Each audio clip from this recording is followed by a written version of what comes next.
সবচাইতে বড় খবর জানেন কি আপনাদের এই মুহূর্তের সবচাইতে বড় খবর ভগবানগোলা 1 নম্বর এবং 2 নম্বর ব্লকের জনতা উন্নয়ন পার্টির ব্লক সভাপতি ঘোষণা।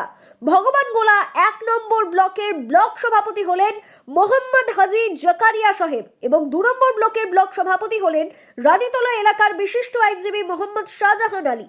এছাড়াও আজকে প্রায় 500 মানুষ জনতা উন্নয়ন পার্টিতে যোগদান করলেন। ভগবানগোলা বিধানসভা কেন্দ্রের জনতা উন্নয়ন পার্টির প্রার্থী হুমায়ুন কবিরের হাত ধরে প্রায় 500 মানুষ জনতা উন্নয়ন পার্টিতে যোগদান করলেন। জানিয়ে রাখি আপনাদের, যিনি ভগবানগোলা 1 ব্লকের জনতা উন্নয়ন পার্টির ব্লক সভাপতি হলেন তিনি প্রাক্তন তৃণমূল কংগ্রেসের অঞ্চল সভাপতি ছিলেন এবং যিনি 2 নম্বর ব্লকের ব্লক সভাপতি হলেন তিনি ভগবানগোলা 2 নম্বর ব্লকের বুকে তৃণমূল কংগ্রেসের লড়াকু নেতা ছিলেন। জনতা উন্নয়ন পার্টির প্রার্থী হুমায়ুন কবির তিনি সাংবাদিকদের সামনে বললেন, আমরা আশাবাদী আমরা ভগবানগোলা বিধানসভায় বিশাল ব্যবধানে জিততে চলেছি। এছাড়াও তিনি তৃণমূল কংগ্রেসকে একাধিক বিষয়ে এবং কেন্দ্র সরকারকে একাধিক বিষয়ে ঝাঁঝালোভাবে আক্রমণ শানান। এছাড়াও বিভিন্ন দুর্নীতি নিয়ে সরব হন তিনি। এছাড়াও আরো কি বলেছেন বিস্তারিত শোনাবো আপনাদের। এই ভিডিওটি যারা দেখছেন ভিডিওটি শেয়ার করবেন, চ্যানেলটি লাইক করবেন আর সাবস্ক্রাইব করবেন। আই লাভ মাই ইন্ডিয়া, মেরা ভারত মহান। ভগবানগোলা থেকে আজমউদ্দিন শেখের রিপোর্ট, আখেরিগঞ্জ নিউজ। দেখুন, ভগবানগোলা এবং রানীতলা থানা মিলিয়ে দুটো হচ্ছে ব্লক। আমার ভগবানগোলা 1 নম্বর ব্লকে হাজি জাকারিয়া সাহেবের কে প্রেসিডেন্ট করলাম। এই যে জাকারিয়া সাহেব আমার ডান হাতে, এবং ভগবানগোলা ব্লক 2 রানীতলা থানার অন্তর্গত অ্যাডভোকেট শাহজাহান আলীকে আমি লড়কু লিডার উপযুক্ত মনে করেছি এবং এনারা বেশ সৎ মানুষ, আগামী দিনে এগিয়ে নিয়ে যাবে দলকে। আশা ভরসা আছে ওনাদের প্রতি। এই সামনে বিধানসভা নির্বাচন কতটা ভাবছেন বিধানসভায় কীভাবে আপনি তো প্রার্থী বিধানসভার ভগবানগোলা? দেখুন, ভগবানগোলার প্রার্থী হয়েছি, এখন আমাদের নতুন পার্টি, নতুন সংগঠনভাবে সংগঠিত হতে হচ্ছে। কিন্তু যে আমি যতটুকু ঘুরছি এলাকায়, জনগণের ক্ষোভ সারা। বাকি থাকলে আমাদের সংগঠনে আজকে দায়িত্ব দেওয়া হলে ওনারা বুথ স্তর থেকে অঞ্চল স্তর করে খুব তাড়াতাড়ি এটাকে সাজিয়ে উঠাবে। মানুষের ঘরে ঘরে মানে একটা স্লোগান ভগবানগোলায় চলছে যে ঘরে ঘরে দরকার রিয়াতুল সরকার, মানে বর্তমান বিধায়কের নাম, এনে কি বলবেন? দেখুন, ও নিয়ে আমাদের একটা, উনি হচ্ছেন টিএমসি দলের বিধায়ক বর্তমান। তার যে কর্মসূচি সেগুলা আশা করি আপনারাই ভালো জানবেন, মানুষের কাছে যাচ্ছেন। আমাদের নতুন দল, আমরা চাইবো আমরা মানুষের উন্নয়ন, জনতা উন্নয়ন পার্টির যে আমাদের যে চিন্তাধারা, সেই চিন্তাধারাকে আগামী দিনে জনগণের স্বার্থে আমরা স্প্রেড করে নিয়ে যেতে পারি, জনগণের কল্যাণের জন্য নিয়ে যেতে পারি, এটাই আমাদের মূল লক্ষ্য। ভগবানগোলা বিধানসভা পিছিয়ে পড়া এলাকা, তো এই নির্বাচনে কী ইস্যু রাখছেন মূলত? দেখুন, ভগবানগোলা পিছিয়ে পড়া এলাকা, এখানে যারা আছে তারা আরও পিছিয়ে দিয়েছে এলাকাকে। শুধু আপনার জনগণের মিথ্যা প্রচারণা দিয়ে আর আমজনতার যে একটা উন্নয়ন কাজ, সে কাজ করছে না। আপনারা ইতিমধ্যে দেখেছেন আমাদের পাড়া আমাদের সমাধান, সেগুলো কতটুকু কাজ হচ্ছে সেটা আপনারা বুঝতে পারছেন। যে 10 লক্ষ টাকা একটা পাড়াতে আসছে বুথে, সেই বুথের এরকম কীভাবে ভাগ বাটরা হচ্ছে সেটা বলার অপেক্ষা রাখে না। আপনার নাম পরিচয়? আমার নাম হচ্ছে হুমায়ুন কবির, আমি 62 নম্বর বিধানসভার প্রার্থী, 26-এ লড়ার জন্য প্রস্তুত জনতা উন্নয়ন পার্টির পক্ষ থেকে। জনগণের মধ্যে সাড়া কেমন দেখছেন ভগবানগোলা এলাকায়? দেখুন, জনগণের যেখানে আমি যাচ্ছি, চায়ের দোকানে গেলেও দেখছি পাশের চায়ের দোকানটার লম্বা ভিড়, মহিলাদের ভিড় উপচে পড়ছে। বিশেষ করে এই হুমায়ুন কবিরের যে দল, সেই দলের মানুষের যে আদর্শ, হুমায়ুন কবির যে নীতি দিয়ে মানুষকে স্প্রেড করেছে আর কি, সেই ফোকাসে মানুষ এখনই চলে আসছে। আমাদের তো সংগঠন নেই, আমরা তো সবে মতো নামলাম। আজকে তো আপনাদের সম্মুখেই ঘোষণা করলাম রানীতলা 62 নম্বর বিধানসভার 2 জন বলিষ্ঠ, একজন অ্যাডভোকেট আর একজন হচ্ছে আপনার হাজি সাহেব মানুষ।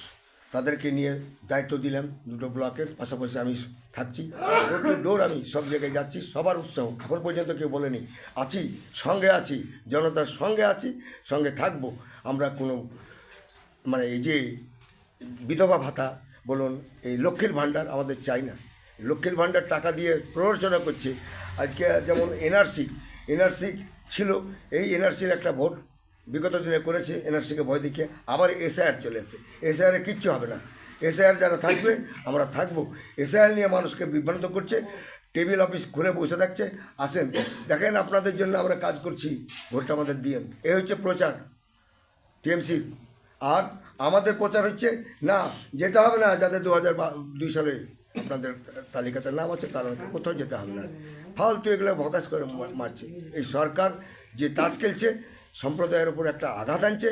আর এই ভয় দেখিয়ে শুধু ভোট বাক্স ভোট করছে, কিন্তু উন্নয়নের কোনো মাত্রা দেখছি না। আমি দেখছি আপনারাও নিশ্চয়ই সাংবাদিকতা করছেন, আপনাদেরকে ধন্যবাদ জানাই, আপনার চ্যানেলকে ধন্যবাদ জানাই যে রাস্তাঘাট কোনো পরিবেশ ভালো নাই, একেবারে রাস্তাঘাটে মানে সুস্থ মানুষ চলার অসুবিধা, টুকটুকগুলো চলছে।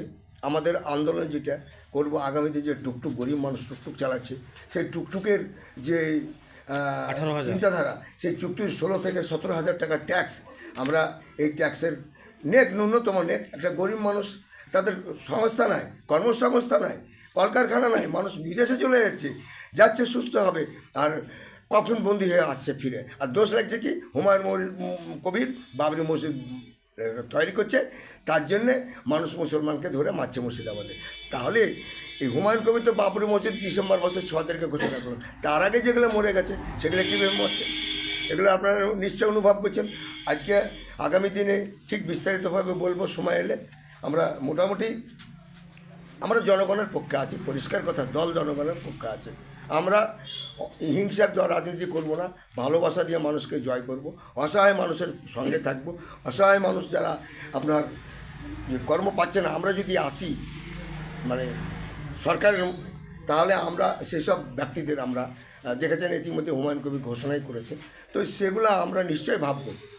আমরা পরিষ্কার পরিচ্ছন্নতার দল চাই। আমাদের দলে একটা ভাঙা বাড়ি 1,70,000 পাচ্ছে, 30,000 পাচ্ছে, 30,000 দাও, হ্যাঁ, তারপরে তোমার ভাঙা বাড়ি পাওয়া যাবে, মানে বাড়ি পাওয়া যাবে। এইসবগুলো প্ররোচনা আমাদের দল মানে ঘৃণা করি আর কি। সেসব গরিব মানুষকে যেখানে পাচ্ছে সেখানে কেন পয়সা নিয়ে।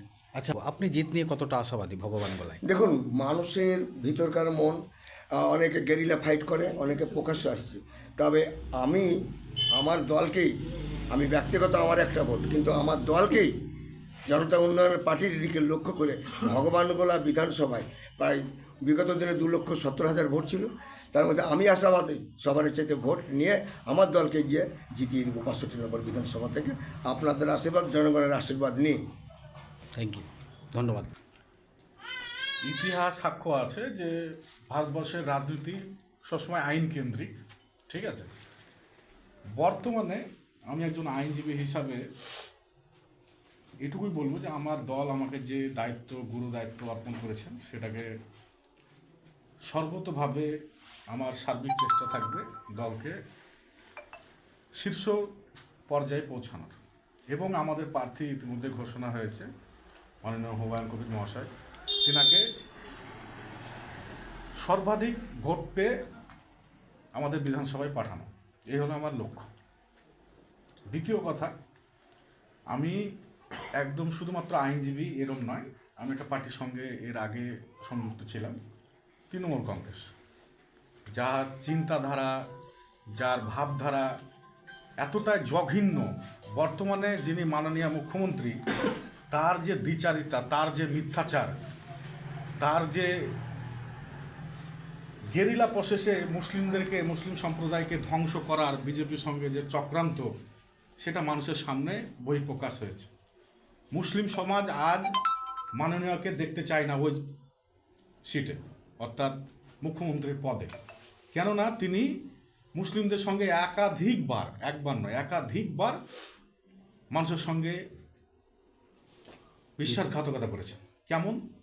তিনি বললেন যে আমি বেঁচে থাকতে এনআরসি হবে না, সিএএ হবে না। আমরা বর্তমানে এনআরসি এবং সিএএর ফেস করছি, সেটা হলো এসআইআর, স্পেশাল ইন্টেনসিভ রিভিশনের এক অন্য নাম। আজ দেখা গেল যে আমার বিডিও অফিসে মানুষের, সাধারণ খেটে খাওয়া মানুষ যারা দুবেলা খেতে পায় না, না খাটলে সেসব মানুষকে, যার বয়স 100 বছর ঠেকতে গেল, এমন মানুষকে লাইনে দাঁড়াতে হচ্ছে। কিসের জন্য? এসআইআরের জন্য, এনআরসির জন্য। মানুষের মনে যে ভীতি ধারণ করা হয়েছে, শুধুমাত্র সেই ভয়ে মানুষ নিজেকে বাঁচানোর জন্য, ভোটার তালিকায় নিজেকে রাখার জন্য মানুষ ছুটে চলেছে।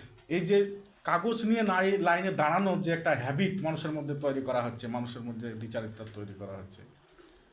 মুসলিমের যে ওয়াকফ বোর্ড, দেখেছি 8,000 সম্পত্তির মধ্যে অধিকাংশই টিএমসির নেতাদের দখলে। রাজ্যের রাজস্ব আসে ওয়াকফ বোর্ডে, যেখানে আসার কথা অন্ততপক্ষে 500 কোটি টাকা রাজস্ব আসার কথা, সেখানে রাজস্ব আসছে কত? শুধুমাত্র 73 থেকে 74 লক্ষ টাকা। ভাবা যায় তাহলে মুসলিমদের সঙ্গে কত বড় দ্বিচারিতা করছেন বর্তমানের মুখ্যমন্ত্রী। মানুষকে এটা বোঝানোর জন্য, মানুষকে সচেতন করার জন্যই আমার এই দলে জয়েন করা এবং মানুষকে সচেতন করব এই প্রতিজ্ঞা নিয়েই আমার দলে আসা। আপনার নাম পরিচয়? আমি অ্যাডভোকেট শাহজাহান আলী, লালবাগ কোর্ট, এবং বর্তমানে জেএপির ব্লক প্রেসিডেন্ট। দেখুন, আমাদের যে কাজ এখন, আমরা তো নতুনে, একেবারে নতুন, মানে সবেমাত্র শুরু করলাম। তো আমরা যাতে আমাদের জেইউপি পার্টির জনগণ সব আমাদের দিকে আকর্ষণ হচ্ছে, কিন্তু আমরা তো কাজ সেইভাবে কাজ করতে পারিনি, আমরা সংগঠনও করতে পারিনি। সংগঠন এখন নেমেছি, তো সাড়া ভালোই পাচ্ছি।